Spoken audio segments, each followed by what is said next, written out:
Hello students, good morning. 7th class की Hindi medium science में हम लेसन 1 कर रहे हैं, जिसका नाम है पादपों में पोषण। और इसमें हम लोग पहले पढ़ चुके हैं प्रकाश संश्लेषण क्या होता है और रंध्र क्या होते हैं, गैसों का आदान प्रदान किस प्रकार से होता है और पानी किस प्रकार से अवशोषित करता है, पौधा कार्बन डाइऑक्साइड किस प्रकार लेता है और प्रकाश संश्लेषण के परिणाम स्वरूप क्या बनता है, कार्बोहाइड्रेट ऑक्सीजन बनते हैं। आगे देखिए बेटा, क्रियाकलाप 1.1 में क्या है। एक ही प्रकार के पादपों के 2 गमले लीजिए। कोई आपने पौधे लेने हैं एक ही प्रकार के, उनके 2 गमले लेने हैं। एक को अंधेरे में रखना है और 72 घंटों के लिए, और एक को बेटा आपने प्रकाश में रखना है। तो दोनों के जो एक एक पत्ता है तोड़कर उसके ऊपर आयोडीन 2-2 बूंदे डालें। आयोडीन की बूंदे यानी कि आयोडीन डालकर देखें कि किस में प्रकाश संश्लेषण हुआ है और किस में प्रकाश संश्लेषण नहीं हुआ, जैसे हमने इस क्लास में देखा था। अपने अवलोकनों को नोट कीजिए। अब उस गमले को जिसमें आपने अंधकार में रखा था 3-4 दिन के लिए सूर्य के प्रकाश में रख दीजिए तथा पुनः इसकी पत्ती पर आयोडीन परीक्षण कीजिए। ठीक है बेटा, जो पहले आपने अंधेरे में रखा था उसके बाद आप उसे प्रकाश में रख दीजिए और फिर से आयोडीन का परीक्षण कीजिए। अपने परीक्षणों को नोट कीजिए और अपने परीक्षणों को अपनी नोटबुक में लिखिए। तो मतलब कहने का इस यहाँ पर क्या है बेटा, जब आप लोग पहले पौधे को आप धूप से उठा रहे हो तो वहाँ पर आप अगर उस पर आयोडीन डालकर देखोगे तो उसका जो रंग है वो नीला काला हो जाएगा। उसके बाद आप मान लो एक गमले को अंधेरे में ले गए,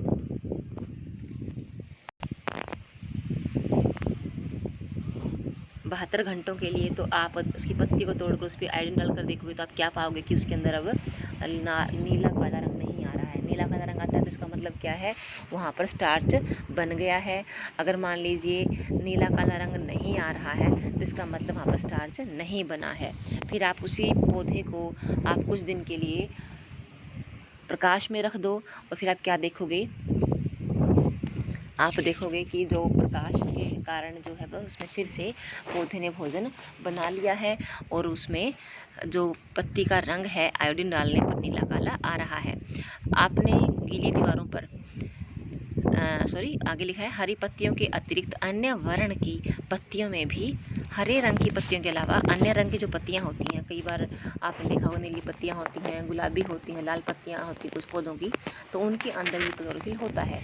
परंतु इन पत्तियों में अन्य रंगों का जो वर्णक होता है ना, हरा वर्णक को छोड़ के लाल वर्णक, गुलाबी वर्णक या नीला वर्णक या पीला वर्णक बेटा वो ज़्यादा होता है और हरे रंग का प्रच्छादन कर लेता है, यानी कि प्रच्छादन की हरे रंग की वर्णक को ढक लेता है, अर्थात ढक लेता है। और इन पत्तियों में प्रकाश संश्लेषण होता है क्योंकि वहाँ पर क्लोरोफिल तो होता ही है ना, लेकिन वो दिखाई नहीं देता है, यानी कि वहाँ पर भी क्लोरोफिल होने के कारण प्रकाश संश्लेषण होता है। तो ये क्वेश्चन पूछेगा आपसे कि हरे रंग की पत्तियों के अलावा अन्य जो पत्तियाँ होती हैं उनके अंदर क्या प्रकाश संश्लेषण होता है, वो तो हरी होती ही नहीं। तो साफ साफ सी बात है बेटा, उनके अंदर क्लोरोफिल होता है लेकिन अन्य रंगों के कारण वह हरा रंग जो है दिखाई नहीं देता, और क्योंकि उसमें क्लोरोफिल है तो इसलिए वहाँ पर प्रकाश संश्लेषण भी होता है। आपने गीली दीवारों पर तालाब या ठहरे हुए पानी में हरे अवपंखी यानी कि काई जैसे पौधे देखे होंगे। ये सामान्यतः कुछ जीवों की वृद्धि के कारण बनते हैं जिन्हें हम लोग शैवाल कहते हैं।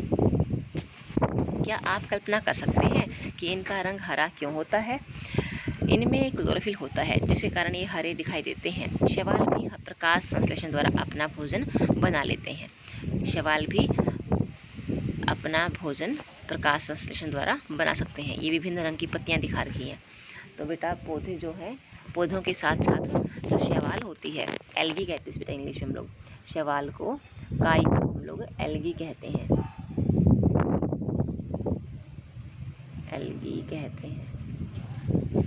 ठीक है ना, शैवाल को।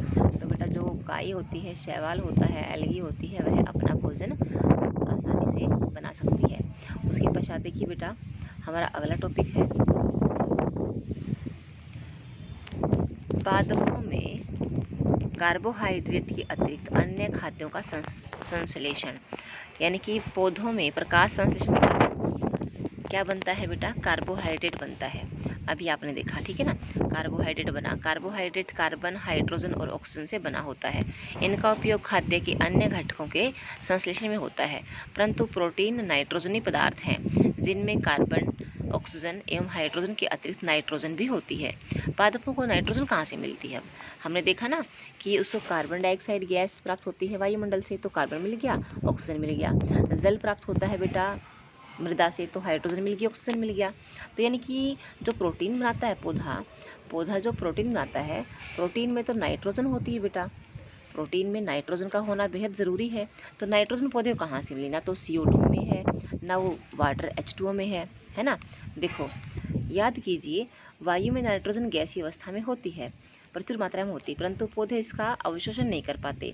मिट्टी में कुछ विशेष जीवाणु होते हैं, ये बहुत ही इंपॉर्टेंट बात है बेटा, 7th में 8th में 9th में 10th में हमेशा आती रहेगी आपके आगे कभी कभी बेटा। विशेष प्रकार के जीवाणु होते हैं जो गैसीय नाइट्रोजन को उपयोगी यौगिकों में मृदा में निर्मुक्त करते हैं। यानी कि जो देखिए मैं दिखाती हूँ, वायुमंडलीय नाइट्रोजन होगी ये, तो इस वायुमंडलीय नाइट्रोजन को कौन लेते हैं बेटा? सूक्ष्म जीव ले लेते हैं।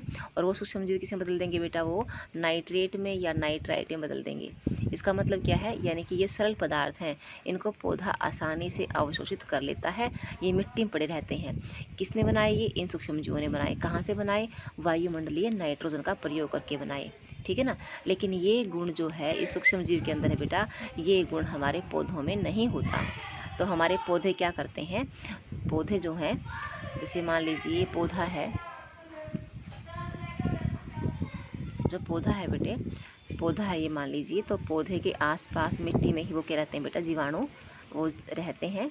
और बेटा वो क्या करते हैं? नाइट्रोजन के यौगिक बना करके, पदार्थ बना करके और मिट्टी में छोड़ देते हैं, और पौधे की जड़ें इसको साथ में अवशोषित कर लेते हैं, और हमारे पौधे को नाइट्रोजन प्राप्त हो जाती है, और हमारा पौधा जो है वो प्रोटीन बनाता है। अब सीधी सी बात है, प्रोटीन किसमें बनेगी? जिस पौधे की जड़ों के आसपास ये जीवाणु रहेंगे। और ये किसके साथ रहते हैं? किसकी जड़ों के आसपास रहते हैं? जिन पौधों के फलियाँ लगती हैं, जैसे कि मेथी होती है, ठीक है बेटा, जैसे कि दालें होती हैं, है ना बेटा, तो इनमें काफ़ी ज़्यादा मात्रा में प्रोटीन पाया जाता है। उन पौधों की जड़ों में गांठें होती हैं, उन पौधों की जड़ों में गांठें होती हैं, और बेटा उन गांठों में क्या होते हैं? ये बैक्टीरिया पाए जाते हैं, जो वायुमंडलीय नाइट्रोजन को लेकर के और नाइट्रोजनी यौगिक बनाते हैं।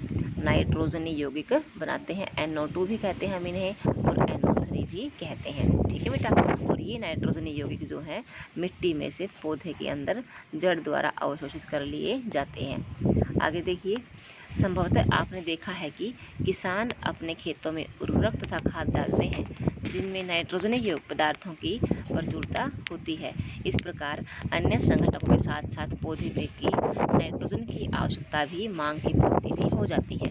इसके पश्चात पादप खाद्य के अन्य संघटकों जैसे प्रोटीन एवं वसा का संश्लेषण करते हैं, ठीक है बेटा। तो आज के लेक्चर में इतना ही। कल हम पढ़ेंगे कि पौधों में प्रकाश संश्लेषण के अलावा और कौन सी विधियाँ हैं जिसके द्वारा वो अपना भोजन प्राप्त कर सकते हैं। यानी कि पौधे भी कुछ ऐसे हैं जो भोजन बनाने के अलावा किसी और तरीके से भी अपना भोजन प्राप्त करते हैं। तो आज के लेक्चर में बेटा इतना ही।